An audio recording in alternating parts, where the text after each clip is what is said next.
주님께서 또 나에게 말씀하셨다. 예레미야야, 너는 무엇을 보고 있느냐? 내가 대답하였다. 저는 살구나무 가지를 보고 있습니다. 주님께서 나에게 말씀하셨다. 네가 바로 보았다. 내가 한 말이 그대로 이루어지는 것을 내가 지켜보고 있다. 주님께서 나에게 두 번째로 말씀하셨다. 너는 무엇을 보고 있느냐? 내가 대답하였다.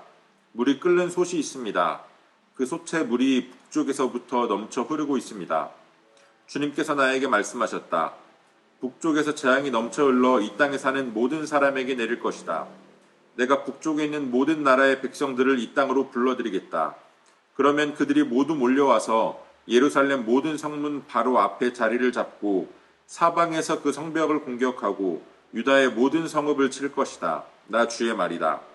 내가 이렇게 내 백성을 심판하는 까닭은 그들이 나를 버리고 떠나서 다른 신들에게 향을 피우고 손으로 우상을 만들어서 그것들을 숭배하는 죄를 저질렀기 때문이다.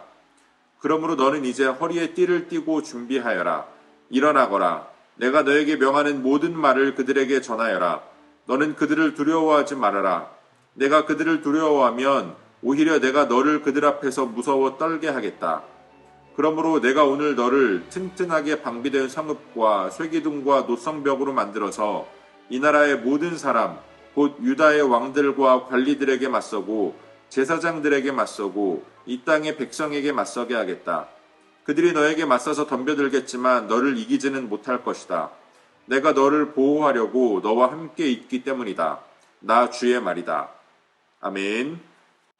7월 7일 금요일 오늘의 매일 성경 본문 말씀은 예레미야 1장 11절로 19절까지의 말씀입니다. 하나님께서 예레미야에게 두 가지의 환상을 보여주십니다. 살구나무와 끓는 솥의 환상이었습니다. 먼저 보여주신 살구나무의 환상에는 두 가지의 의미가 담겨 있습니다.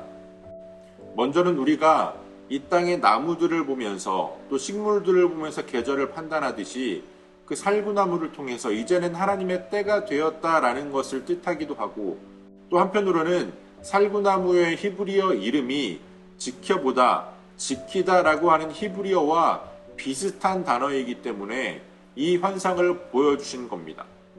하나님의 때가 되었고 하나님께서 하나님의 일이 이루어지는 것을 지켜보시겠다. 하나님의 말씀이 성취되는 것을 지켜볼 것이다.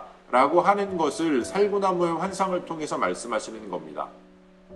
또 두 번째 끓는 솥의 환상을 통해서 북쪽에 있는 나라들을 통하여서 하나님께서 유다 백성들을 심판하실 것을 말씀하셨습니다.